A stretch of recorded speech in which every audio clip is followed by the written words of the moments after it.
as a storage form for my tubular tires,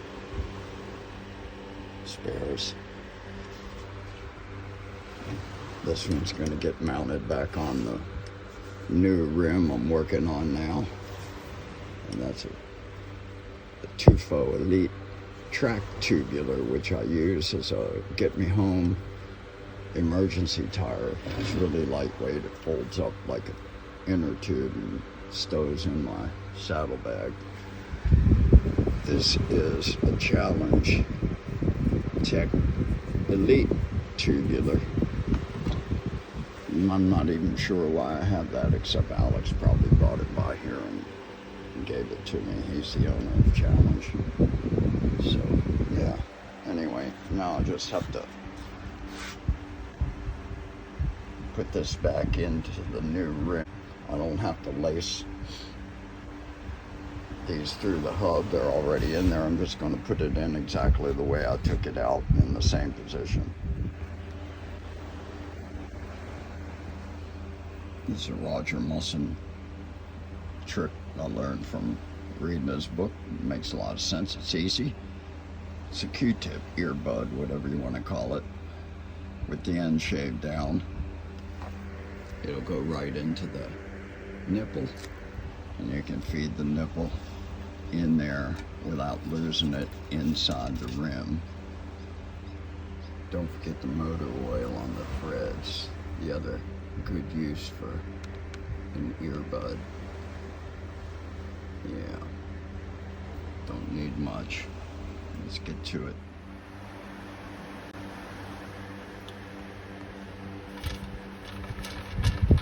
So where are we with the wheel building project? Well, this is a learning process for me. So I'm going to transmit what I learned from my first effort at tightening the spokes. The spokes are all on. All of those nipples are now tightened just to the point where the threads disappear into the nipple, just to it. Now yesterday what I did is I went ahead and I tightened all the spokes on both sides, and just to kind of get a feel for doing it. And of course it wasn't completely right. I got it dished properly. I got the rim centered. But as Roger Musson will note in his book, newbie wheel builders frequently have most problem with the roundness of the wheel. That would be radial out of alignment, not lateral this way. And so there was some of that. There was some lateral play too. I mean, I wasn't really trying to get it finished. I was just teaching myself how it worked. So some of the things I learned, first of all, there's a reason why radial spoked wheels have gotten popular, and there's a couple of reasons. First of all, you don't have cross lacing. You don't have a 2x1 lacing pattern where for every 2 spokes on the drive side you got 1 spoke, and the non-drive side might be radial spoked, and the drive side might have 2 cross or 3 cross pattern depending on the wheel and the rider. Now all of that presents complications obviously when you're going to take up the slack in the spokes and make the wheel perfectly round without any side-to-side wobble, and all of the spoke tensions roughly the same. The other thing is, with radial spoking, the spokes fit into a round hole in the hub.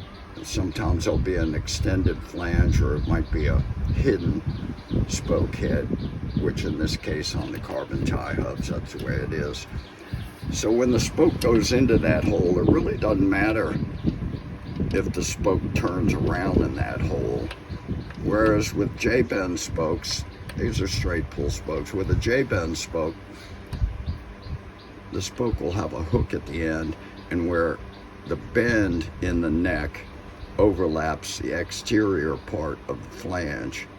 Once it's tightened in there, that spoke bend will leave an indentation in the flange. So what's that mean? That only means if you have to repair that hub, replace a spoke, or perhaps you damage the rim like I did and have to put a new rim, when you go to put the spokes back in,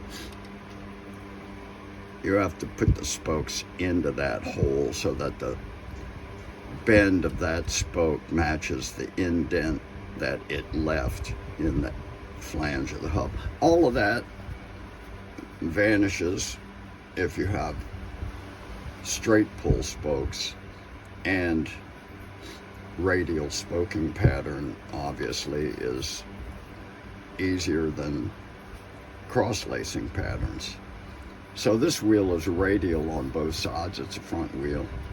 The rear wheel is radial on the non-drive side, and 2 cross, I believe, on the drive side. I might have to double check that. I actually haven't analyzed that wheel.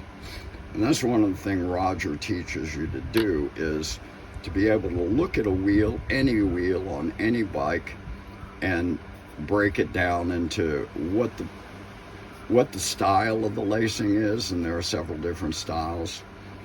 What the crossing pattern of the lacing is there a crossing pattern? Little things like that.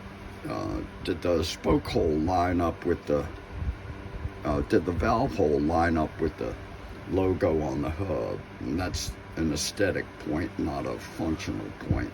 Roger will teach you all of that if you go online and pay him a small fee and download his very interesting, easy to read, and hopefully, in my case, helpful text. I'm sure it will be. I'm starting over again. So what I did this morning is I came in and I unwound all of the spokes until the thread showed, and then I tightened the spoke by hand. You can just use your fingers and turn the spoke until the threads just disappeared at the end of the spoke nipple. I was just experimenting yesterday. I've loosened all the spokes again, and I've got it to the point where I'm now going to start taking up the slack, as Roger calls it. And he just says, take up sufficient slack so the spokes are not loose. Well, obviously the spokes are pretty loose right now. I can spin them around. There will be just enough tension for spokes to point in a direct line between the hub and rim. Okay, so that means in the case of any spoke, it's going to go in a straight line. You can't do that to it. And in the case of a bladed spoke, you want to make sure that the edge of that blade is basically perpendicular to the level surface. And so you need this thing to hold the blade in place while you turn the nipple, and that'll hold the blade from spinning. And this tool has a bunch of different blade slots, and you can see them. I've marked this side so that I can visually know that that's the slot I need, because that one is not too far off. And when you're just looking at this thing without any marking on it, and it has no marking to indicate spoke blade size, you frequently will put the wrong end on. So I put a piece of tape on there just so my old geriatric brain will perceive where to go with the tool, tape side down. Anyway, that's where I'm at, and the project for today is now to tighten these spokes in an organized, systematic fashion as per Roger Musson's instructions, and do it so that there's no out of roundness. That would be radial hop up and down as you spin the wheel, and no lateral out of roundness, which is side to side wobble as you spin the wheel. And also to center the rim over the center of the hub properly. And so to that point, I'm going to use my little tool, which I did use it yesterday. It looks just like a charm. So it cost me nothing. I had all of this stuff laying around. There you go. That stand, as I've said before, is a Roger Musson design, which mine is not the most beautiful rendition of that.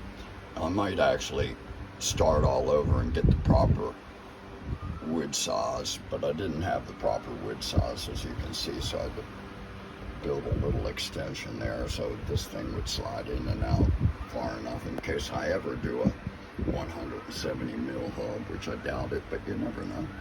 There are some other examples of this you can see on the internet, images, if you Google, that are just lovely. Not mine, but this one does function just fine. Roger Musson design, Roger Musson instructions, and Roger Musson design. This is a Unibiker project.